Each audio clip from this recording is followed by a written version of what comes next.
Joy Guru. All my dear viewers and followers, আজকে চলে এসেছি আর একটি গ্রামার নিয়ে। যারা আসছে মাসে অর্থাৎ মার্চ মাসে 2025-এর মার্চ মাসে এইচএস পরীক্ষায় অ্যাপিয়ার হতে চলেছ, তাদের জন্য নিয়ে চলে এসেছি এই গ্রামারটি। তবে এই গ্রামারটি নিয়ে এসেছি এমনি অমনি নয়, এটা একটা সাজেস্টিভ গ্রামার, পরীক্ষায় এলেও আসতে পারে।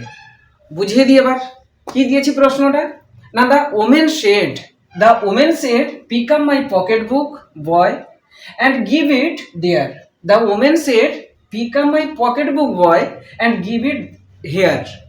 ব্রেকেটে লেখা আছে নেরেশন। তো আগে মানেটা বুঝি তাহলে।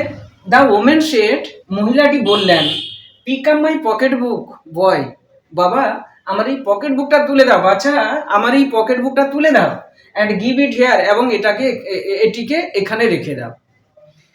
এটা হচ্ছে আমাদের ডাইরেক্ট নেরেশন, ইনভার্টেড কমার মধ্যে অংশ রয়েছে। এই ডাইরেক্ট নেরেশনকে আমরা ইনডাইরেক্ট নেরেশনে পরিবর্তিত করব কিভাবে? আগে দেখব এটা কোন সেন্টেন্স আছে। নেরেশন চেঞ্জ মানেই কিন্তু সেন্টেন্সের উপরে পুরোপুরি ডিপেন্ড করছে। পাঁচটা যে সেন্টেন্স রয়েছে, পাঁচটা সেন্টেন্সের উপরেই সাধারণত নেরেশন চেঞ্জ হয়ে থাকে। তার মধ্যে এটা আমরা দেখে নেব যে পিক আপ আছে, এটা হচ্ছে ভার্ব। এই যে পিক আপ, এই পিক আপটা হচ্ছে ফ্রেজাল ভার্ব, পিক হচ্ছে ভার্ব।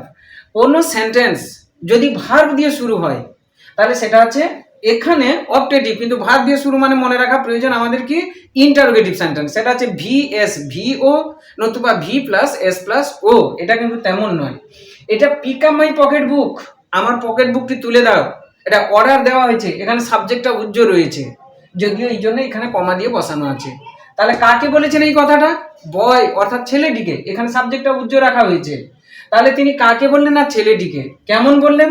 যেহেতু সে চুরি করতে গিয়েছিল তা সত্ত্বেও তিনি এমনভাবে বলেছেন, বয় তাকে বাচ্চা বাবা রূপে সম্বোধন করেছেন, সন্তানের মতন করে সম্বোধন করেছেন। এই জন্য এটা কেমন আসছে উত্তরটা? অ্যাফেকশনেটলি, অর্থাৎ অর্ডার দিয়েছেন কিন্তু স্নেহতার সুরে আদেশ দেওয়া। তো এবার উত্তরে আসি। দ্য ওমেন, এই সেডের কাজটা আমাদেরকে করতে হবে। এটা যেহেতু আমরা দেখলাম ইম্পারেটিভ সেন্টেন্স আছে, ইম্পারেটিভ মানে আদেশ উপদেশ অনুরোধ, এখানে আদেশ দেওয়া হয়েছে স্নেহতার সুরে, আমরা নিলাম অর্ডার, ORDERED অর্ডার্ড। তাহলে দ্য ওমেন অর্ডার, কাকে অর্ডারটা দিলেন? এই যে বয় আছে, দ্য বয় নির্দিষ্ট, কারণ রোজার নামক যে ছেলেটি আমরা জেনেছি গল্পে পড়ে নির্দিষ্ট হয়ে গেছে এখন। দ্য ম্যান, তাহলে সেডের জন্য কি নিলাম? অর্ডার্ড। কাকে দেখে? এই যে ইনভার্টেড কমার মধ্যে যে অংশটা রয়েছে রিপোর্টেড স্পিচ, সেইটার সেন্স বুঝে, ইম্পারেটিভ বুঝে অর্ডার। কাকে অর্ডার দিলেন? দ্য বয়ও নিয়েছি, দ্য বয়কে। এইবার হচ্ছে কেমন ভাবে দিয়েছিলেন না, ইন অ্যান অ্যাফেকশনের টোন, স্নেহতার সুরে। আমরা অ্যাফেকশনেটলিও নিতে পারি, ইন অ্যান অ্যাফেকশনের টোন। এবার এই যে কমায় ইনভার্টেড কমা তুলবো, এর জন্য আমাদেরকে একটা লিঙ্কার দিতে হবে। লিঙ্কার কি নিলাম? টু।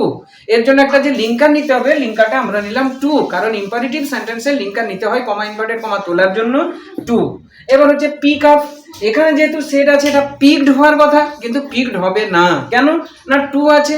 টুর পরে ইংলিশ গ্রামারে টুর পরে সাধারণত সবসময়ের জন্য আমাদেরকে প্রেজেন্ট ফর্ম নিতে হয়, এই জন্য প্রেজেন্ট ফর্ম নিয়েছি টু পিক আপ।